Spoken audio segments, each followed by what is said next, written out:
Today I wanted to share another of my favorite Old Norse texts with you, which is Þorstein's þáttr uxafóts, a brief tale of a prodigal son, conversion, and a truly spectacular, horror-filled encounter with trolls. Welcome aboard the International Express to Book Central. Grab a seat, settle in, and let's get medieval.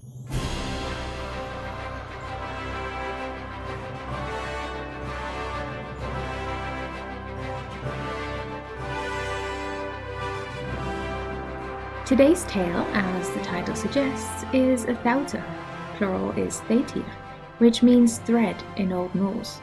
We use this name for small stories which are often embedded in larger sagas. In this case, the thread of Þorstein's tale is embedded in the larger saga narratives surrounding King Olafr Tryggvason from Norway, who converted much of Norway to Christianity and looms large throughout many of the sagas. But today we're entirely focused on the exploits of a single man, and that is Thorstein. So let's get into it. Today I'm using George Clarke's translation of the þáttr from the Complete Sagas of Icelanders, and here are the opening lines. There was a man called Thorstein. He claimed all the land in Lon, north from the river Jökulsá to Lon Heath, and lived at the farm called Bear for 10 years. But when he learned that his high seat pillars had come to land in Leiruvåg, below the heath, he then sold his land to Ulfljot, the law speaker, who landed there at Lon. As you may recall from when we covered Hrólfssaga Þórissonar, Old Norse sagas like to introduce their characters in a straightforward way, which is also true for this þáttr.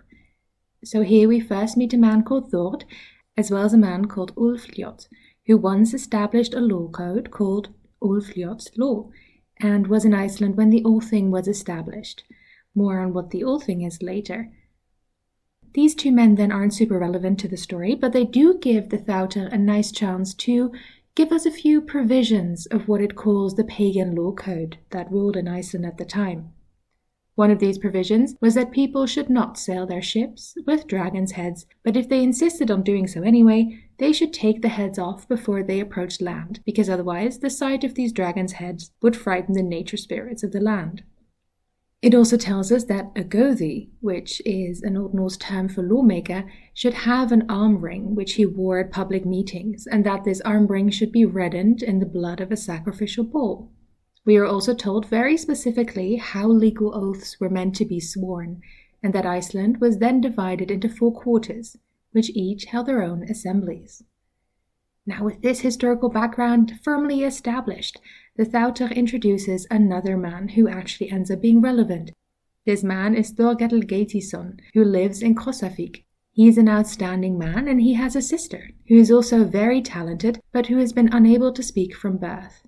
Her name is Oddný. Þorkell also has a slave called Þorstein, who is called Þorstein the Fair because he's very pretty and well-behaved. Not too far away from them lives a man called Krumr, and he is Krumr the Old because his son is Krumr the Younger. The younger Krumr is married to Thorgunna, and we get quite a lot of insight into their marriage and how their relationship works and what kind of people they are. So while Krumr unfortunately is poor, Thorgunna is not very popular. And the þáttr tells us that she was knowledgeable in many arts, potentially even witchcraft. Also, there's quite a big age gap in their marriage. Thorgunna is quite a bit older, apparently, than Krumr, and they do not have children. Meanwhile, in Norway, we are told there is a man called Ivar, who is a stunner, a full 10 out of 10, so he's called Ivar the Radiant, because his nickname in Old Norse, Liomi, means something like beam or ray of light.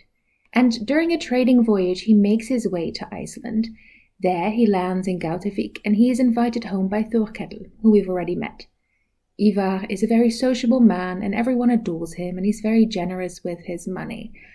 Þorkell tells his sister Oddný that he wants her to kind of work for him and look after Ivar's needs while he stays with them for the winter. Oddný, unable to speak, carves runes into a wooden rod that she carries with her, and when Þorkell then reads them, it says that she's had kind of like this bad feeling or premonition that it would lead to trouble if she served Ivar. Þorkell is like nonsense and he gets angry, so Oddný ends up serving Ivar after all. People then start to notice that, as the tale tells us, Oddný is no longer walking alone, which means that she's pregnant. Pregnancy is one of those things which hardly ever gets directly addressed in Old Norse literature, which is fascinating. It's never just like, this woman is pregnant. There's always kind of this circumlocution taking place. She's no longer alone. People notice she walked with something else and stuff like that, which I think is really interesting. So anyway, people notice that Oddný is pregnant, and of course they're wondering who the dad might be. Þorkell asks her, and the runes she carves tell him that the pregnancy is how Ivar is repaying him for his hospitality. Poor Oddný then breaks into tears, and Þorkell walks away. Winter passes, and it seems like Þorkell is not going to do anything, but then in spring Ivar has a ship prepared so that he can return to Norway. Þorkell accompanies him to his ship and just casually asks how this man plans to provide for the child he's leaving behind. Ivar gets angry and says Oddný must have just slept around with one of the slaves and that he feels slandered. It's not quite, Maury-esque, but you can imagine that. Now Þorkell is also insulted because Ivar has just insulted the honor of his sister. So the two have a brief spat where they kind of come to blows, and then Ivar legs it for his ship. Þorkell returns home and he feels utterly disgraced. Oddný then gives birth around midsummer time to a son, who the tale tells us is a really big boy. So Þorkell once again gets angry, which I think that seems to be one of his main character traits in this part of the tale. But Þorkell eventually says the child should be exposed. So exposing a child was a practice which very much meant abandoning a child outside. The þáttr itself tells us that really exposing children was frowned upon, and that it was only really legal to do for poor people because they didn't have the means to look after a child. And Þorkell is not a poor man. However, he tells Þorstein to take the child and expose it, and even though Þorstein doesn't want to, he doesn't really have a whole lot of options because he's a slave. During this time, Þorkell and Oddný's father, Geitir, is also staying with them, and he speaks out against exposing the child because he's had this premonition that the boy will grow into a great man if he survives his early childhood. Þorkell, however, if you can believe, gets angry and he doesn't want to listen. So Þorstein takes the little boy away from Oddný, wraps him in a cloth and goes to the woods. There he creates a little shelter for the boy and he gives him a slice of bacon to kind of nourish him, and he leaves him behind. But do you remember Krumr, the younger, from before? Well, he goes into these woods quite a lot to kind of gather firewood and things like that. And when he's there, he hears a child crying and he finds a little baby boy. He'd already kind of heard rumors about Þorkell's insistence on exposing a child, and being good friends with Þorkell and also thinking that exposing a child is a bit criminal, Krumr decides to take the boy home with him. He calls the boy Thorstein, and Krumr claims him as his own son. Þorgunna, meanwhile, teaches the boy many things, and she's very loving to him. It sounds like a pretty solid start to childhood. Thorstein ends up growing into a very strong boy, so that by the age of 7, he's apparently a match for any fully grown man. Thorstein also frequently goes to Krosavik, which is where Þorkell, Oddný and Geitir live. One day, when he walks in, he's in such a rush that he stumbles and falls to the floor. Geitir, who is sitting on a bench in true grandfather style, bursts out laughing. Oddný, in comparison, bursts into tears and has to leave, the poor woman. Thorstein, being a youth, feels offended at this old man laughing at him and asks why. And Geitir says, well, I'll tell you. I saw a polar bear cub following you here, and it got ahead of you, but then you rushed and you stumbled over him. And Geitir interprets this and says that this is a sign that Thorstein actually is probably not the son of Krumr and Þorgunna, but that he has a great family history. So with all of this, the truth eventually comes out, and Þorkell is somewhat mollified, even pleased that this young, strong lad is actually his nephew, and Thorstein moves to Krosavik and starts living with his mother, uncle, and grandfather. Now in the autumn, people tended to round up their cattle from the mountains in Iceland, and the time for this has now come again. Thorstein is roughly 10 by now, and Þorkell asks him to come along. Eventually, during this trip, in the evening it's just Thorstein and Þorstein who wander through a valley. They see a large mound there, and Thorstein has this feeling, so he says, okay, we're going to sleep here, and no matter what happens, no matter what you hear, no matter what I do, Þorstein, do not waken me. and if you agree to that, I will make sure you get your freedom later. So Þorstein agrees, but he kind of starts doubting whether he should kind of follow what this young boy is asked of him, because Thorstein starts thrashing around during the night. But Þorstein leaves him to it, and then the next morning, Thorstein tells him about the dream he's had. Basically, in his dream, a man came from the mound and said he was called Brynjar. He lived in the mound and he invited Thorstein in. Inside this mound, he saw 11 men sat on one side and dressed in red, while on the other side sat 12 men dressed in black. And one of these men dressed in black was very big and looked very wicked indeed. The big one, Brynjar says, is his brother called Odr, and Odr wants money from him and the other men in red every single night. Brynjar also says that Odr has a piece of gold which can give people the power to speak. Now, through some mild trickery and aggressive fighting, 10-year-old Thorstein and the men in red defeat the men in black. Thorstein is quite tired after this, but Brynjar has some more advice and a gift for him. He gives him that piece of gold, but he also tells him that Thorstein will take on a different faith and accomplish great deeds in foreign lands. He also requests that once he changes his faith, that he names his son after him. Thorstein and Þorstein now head home, and there Thorstein places that piece of gold in his mother's mouth. The moment it is under the root of her tongue, she gains the power of speech. I think that's a beautiful moment in the story. As a reward for his services, Þorstein receives his freedom, and it is said that Þorstein and Oddný got married and settled down at Sandvík. It's now time to tell you about a man with a great nickname, and that is Asbjørn Arsweye. He has a ship which was stuck in Gautavik for the winter. Thorstein, by now 12, plans to take passage with him. He has a chat with his mother, and she reveals to him who his father is, namely Ivar, and she gives him a ring which Ivar had given her, which Thorstein should show to him, so that this man cannot deny him as his son. So in Norway, Thorstein lodges with a man called Styrkar, who just happens to be really good friends with Ivar. Ivar invites Styrkar to a Yule feast, and Styrkar takes Thorstein along. It's a great feast until Thorstein asks Ivar if he ever plans to acknowledge him as his son, which I guess is a bit of a silencer. He introduces himself, and Ivar is like, no, and he says some pretty mean things about Oddný, which I do not stand for, and neither does Thorstein, because he now gets angry. Thorstein, however, manages to control himself, and he says that Ivar has been dishonest, and he promises to return a second time, at which time Ivar will either acknowledge him as his son or die, which is badass for a 12-year-old. Ivar then secretly asks Styrkar to kill Thorstein, and Styrkar refuses because he thinks Thorstein has a point, and also you can't just go around killing your guests. That's not a good look. So they return to Styrkar's home, where Thorstein happens to get on very well with Styrkar's sister, which confuses me a little bit age-wise, because Styrkar is the friend of his dad, but then maybe his dad isn't that well. It's a little bit confusing.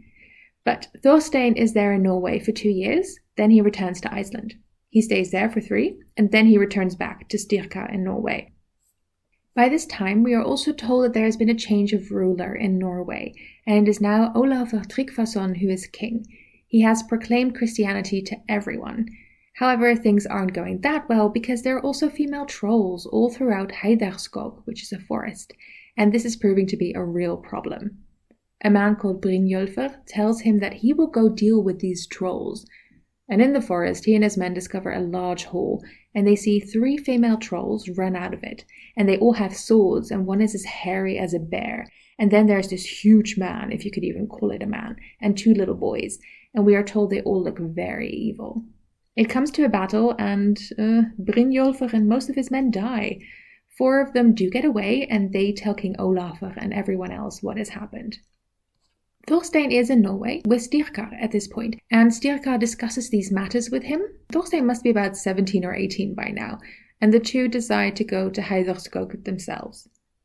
Thorstein goes out to get some water once they're there, when he sees, and I quote, an enormously thick-bodied girl at the lake. She sees him too, and she runs away. She legs it, and Thorstein runs after her until they reach a large hall. She goes inside, he throws his spear after her, and it goes straight through the doors of the hall. Thorstein creeps inside and he finds his spear, but no girl. He creeps even further in and finds a bed closet where a woman is lying, except that she is very tall and, as the þáttr says, totally troll-like. She's black and blue, and her nightgown looks like it has been washed in human blood. She is also snoring, and a sword hangs above her. So Thorstein climbs up on the frame of the bed, he takes this sword, and then he pulls back the bed covers, which is just a little bit creepy.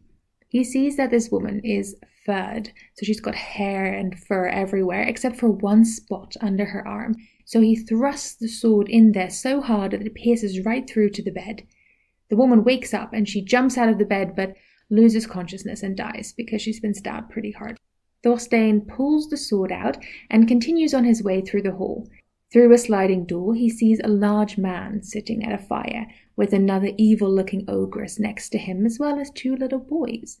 The ogress, called Skjaldis, asks the man, who's her dad and is called Jarnskjöld, why he seems so sleepy.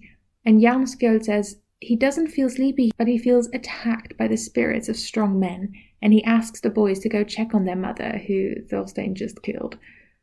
Jarnskjöld says that they really have nothing to fear, as long as Thorstein Oddnýjarson does not come to their hall, for he is the only man that he fears. The boys run out, and eventually Skjaldis also wants to leave. But when she reaches the door, she falls over the corpse of her dead mother, which is unfortunate and shocks her. She and Thorstein fight, and he defeats her. Then Jarnskjöld comes into the main hall with a drawn sword looking massive, and the two also fight, but Thorstein manages to cut his head off. So Thorstein is standing there thinking, well, that was intense, that was a good fight, but hey, I did it.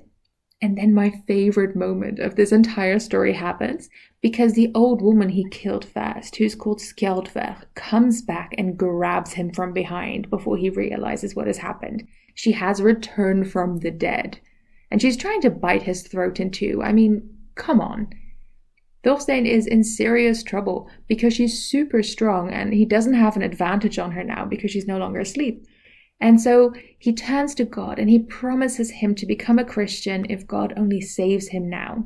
And just as Skjaldver is about to rip his throat out with her teeth, a brilliant ray of light streams into the hall and straight into her eyes, and it kind of dazzles her, and all her power is drained away. She yawns, and then, in a scene literally like straight from The Exorcist, she vomits all over Thorstein's face to the point that he almost dies from the stench. We're told that apparently some people thought that some of the vomit came into Thorstein's breast and that he didn't always have human form afterwards. But the fight ends with both of them collapsing, her on top of him just kind of crushed, and they're lying there between life and death. So while Thorstein is having all of these adventures, Styrka is back in the hut in the woods wondering where this boy has gone. And then 2 boys run in and they attack Styrka, but he manages to defeat them. And at this point, he fears the worst for Thorstein. So he too promises to become a Christian if only he can find Thorstein alive and well. So he goes to the hall, he finds Thorstein, he yanks Skjaldver off him, and they break her neck, which is unfortunate because I loved her as a character. Thorstein tells him everything that has happened, and Styrka says he will be renowned for his deeds. They burn the trolls, they look for treasure, but they can't really find any treasure, which is weird, and then they depart. They now go to King Olafr, who is holding a feast, where Ivar also just happens to be, and Thorstein presents the sword he got from the hall with which he killed the trolls. And then he points it directly at Ivar's breast and he says, "Now choose whether I thrust the point far in or you acknowledge my paternity," which again is badass. And at this moment, Ivar is like, "Yes, I would be honored to have you as my son, and your mother is a great woman who would never lie about things like that. Please lower the sword." Ivar is such a weasel. I loathe that man. Olafr then chats about Christianity, and everyone converts, and Thorstein and Styrka are baptized. The þáttr then seems to hop a little bit, and suddenly we're introduced to a man called Harek. Harek lives in Trondheim, and he has also accepted Christianity, but he isn't a very popular man. He's mainly just very jealous of how amazing Thorstein is. So he tries to trick Thorstein by asking him if he thinks anyone is as strong as him. And when Thorstein's like, oh, I don't know about that, I'm pretty strong, he then asks him if he thinks he's stronger than King Olafr. Now, Thorstein isn't dumb, and he can recognize a trap. So he says, I might be a match for him when it comes just purely to physical strength, but probably even there, and in everything else, the king totally outranks me. Well, Harek squeals about this to the king and kind of misconstrues their conversation. So Olafr is like, well, come test me. And Thorstein tells him not just that Harek has been lying, but also that Harek has a sacrificial bull who he worships. And the king is like, oh, really? So they all go to see Harek's bull, which is just a funny twist in the story here. Suddenly that's what we're doing. Anyway, they go see this bull, and Harek is like, I love this bull. I don't hurt it. And Thorstein straight up just rips it apart by holding onto its leg, and the bull dies. And that is how he gets his nickname, uxafóts, which means bull's leg. Now we're very much near the end of the story here, but in a twist worthy of any thriller, the female trolls have returned because they're once again spotted in Heiderskog. So Thorstein and Styrkar once again head back into the woods. There they see a group of 14 led by the girl that he saw all the way at the beginning running away from the lake. She's now grown into a pretty impressive troll. And she addresses Thorstein directly and she says, you killed my mother, you killed my sister, you killed my father, and that friend of yours killed my 2 brothers. I was only 9 back then, but now I am 12, and I've married this other troll, and he's promised to kill you. So there is a battle, and it's epic. And Thorstein says afterwards that this was the greatest test of his strength he ever faced. But he does manage to kill her, and Styrkar helps him kill the others as well. Thorstein then marries Styrkar's sister, who he had a crush on at the beginning, and they name their son Brynjar, after the man from the mound. Everything is coming full circle, and Thorstein serves King Olafr for the rest of his life until he falls in battle. The end. So that is Þorstein's þáttr uxafóts, which truly has everything you could ask for in a short but epic tale, from kings to random bulls to big trolls and bloody fights. So there are a couple of things I want to touch on, although I'm aware I've already been chatting for quite a bit, but let's see how far we get. Now, as you could maybe tell from my summary, this tale begins with some historical and social background, telling us about different law codes and how medieval Icelandic society was set up. Unlike many other places like Norway, for example, Iceland was not a monarchy. It had no king and no real centralized government or anything in any way. Instead, it was divided into 4 quarters, and each of these quarters had a set of goðis, so those were lawmakers, and in total Iceland had 39 goðis. And each of these quarters kind of would organize a thing, which means a general assembly really, at which legal complaints could be discussed, lawsuits brought forward, etc. And if they could not be resolved at these quarter things, the cases would go to the Althing, which happened once a year in a place called Þingvellir, and which was founded in 930. And this was where people could then also vote on big issues. And this structure of not necessarily government, but legal organization has led some people to kind of assume that medieval Iceland was almost democratic. And while I would say that this system definitely has a democratic vibe, it is important to note that it was only really accessible to free men. So women and non-free men, so slaves, had no voice there. It is therefore not a very equal system. Then again, the Greeks who invented democracy also didn't let women vote, so, well, it's a wash maybe. Once Iceland fell under Norwegian rule in 1262, the Althing still took place, but it lost a lot of its power. But much of this was restored in 1903, when Iceland gained home rule from Denmark. Anyways, at these gatherings, especially the Althing, big issues were also decided and discussed, and one of these issues was whether or not to take on board Christianity. And in the year 1000, the Althing held a vote, and it was decided that Christianity would become the faith of Iceland. And this was a lot later than in many other countries. England, for example, converted to Christianity in the 8th century. Now, this is all mentioned because Þorstein's þáttr uxafóts is sometimes referred to by, for example, Elizabeth Ashman Rowe as one of the conversion þættir, which deal with the relationship between paganism and Christianity in Scandinavia. Þorstein's þáttr is found, like I said, in manuscripts of sagas about Olafr, so Olaf's saga Þórissonar and Mesta, and Olaf's saga Hin Helga, which are these sagas about King Olafr Tryggvason, his life, his fights, the way he converted. And what Ashman Rowe kind of suggests in her article, which I'll link to in the description, is that Þorstein's þáttr employs elements of these conversion narratives by showing the personal drama behind conversion, as well as the conflict between Christianity and paganism. So think, for example, of that moment where his life under threat by this troll woman, he prays to God and says, I will convert, and then he's saved. But also think of the scene earlier on in that grave mound when Thorstein fights a group of evil revenants or ghosts, something that feels very pagan, all of these people in this grave mound. And the man he assists predicts his conversion and asks him to use his name in baptism, so he seems to suggest that Christianity is coming. So there is this continuation somehow between paganism and Christianity in this tale. And this suggests, to borrow again from Ashman Rowe, that Iceland was constructed not as being pagan, but just as being pre-Christian before the conversion. This text is mostly found in 14th century manuscripts, although it may have existed in other forms before. But what I think it shows is that Icelandic as well as Norwegian audiences were very interested in that part of their history, that they were intrigued about their pre-Christian past, and that an almost biographical epic story like Þorstein's þáttr was a place in which these issues and themes could be explored. Another theme which this tale explores is that of disability through the character of Oddný. She's one of my favorite characters. Her portrayal has always fascinated me, and it led me to do some more research into how disability was perceived in the Middle Ages. In an excellent book titled Disability in Medieval Europe, Irina Metzler points to the difference between impairment on the one hand, which is the medical issue, and disability, the social perception around the impairment, which can lead to stigma, on the other.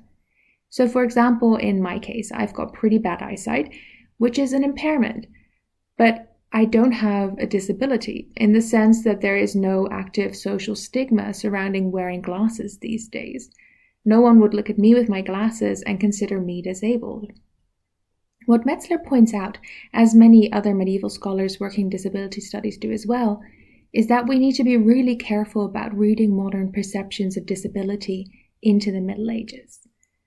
I think a general perception kind of exists that in the Middle Ages, people with a physical or even mental impairment were, tossed into the streets, mocked, considered demonic, etc. Although the texts from the High Middle Ages do not necessarily support that assumption. People with impairments, it seems to me from the research I've done so far, were quite simply accommodated to the extent that this was possible at the time. So while those accommodations were very far from the ones we have today, such as electric wheelchairs and fine-tuned glasses like my own, there was potentially not quite as big a difference made between those with clear impairments and those without.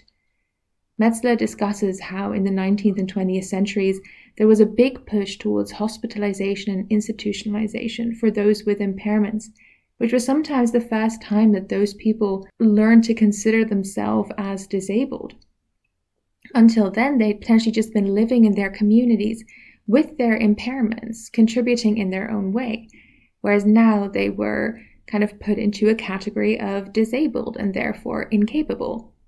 Our own views on people with impairments are still quite clouded and complex, I think, and we perhaps tend to throw up more barriers due to the work-focused kind of nature of capitalist society. You need to work, and if you can't work 100%, that means you're, disabled, and that is an issue, whereas perhaps that wasn't quite the focus in the Middle Ages. I would wholeheartedly recommend Irina Metzler's book, to which I'll link in the description, because it is a very accessible academic work, I think, and her take on this is much more informed and nuanced than my own. Now finally, I want to just briefly delight in the troll fight scene. It occurs in the 10th chapter of the tale, and I remember my jaw dropping the first time I read it, which is legitimately not an exaggeration this time. I mean, here is a family of trolls just living together in this hall, and this man just enters and kills them all, except that the mother seems to come back from the dead, stronger than ever for a final fighting match. Thorstein can only defeat her with the help of God, which is very significant, and even then, she vomits all over him, which is just delightfully disgusting.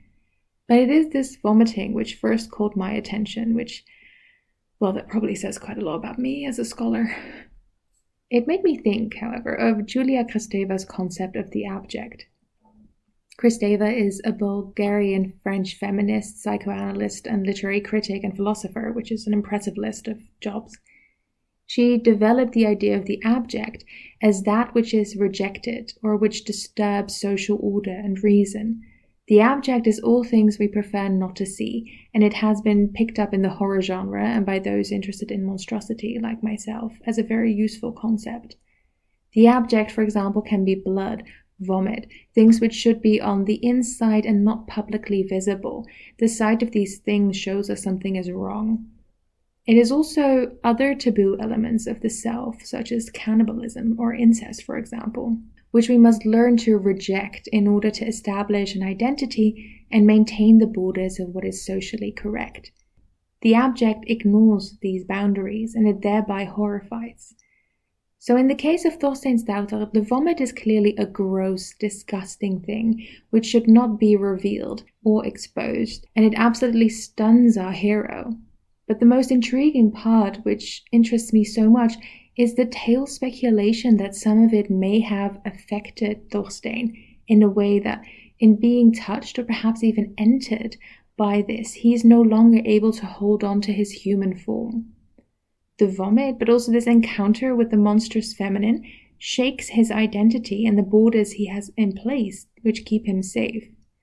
Her monstrosity is contagious and can maybe affect him, which is something that Rebecca Merkelbach also discusses in her work on social monstrosity. It is fascinating, it is gross, and it is everything someone obsessed with monsters like myself could ask for. There are many other things about this þáttr which we could cover, such as the way in which Ivar is the absolute worst person to have ever appeared in saga literature, in my personal opinion. But I've already been going on for quite a bit. So, I would love to hear what you thought of this tale, what you think of the monsters, if you'd like to see more monster stories like this from the Middle Ages. And that's it for today. If you have questions, thoughts on the book, or recommendations or requests for future episodes, feel free to leave a comment or send me an email at bookcentralpod@gmail.com. I'd love to hear from you. You can also subscribe to be informed when new episodes drop. You can find references to the materials used today in the description. Book Central is written and produced by me, and our music is by Scott Buckley. Thank you for joining me today on the International Express to Book Central.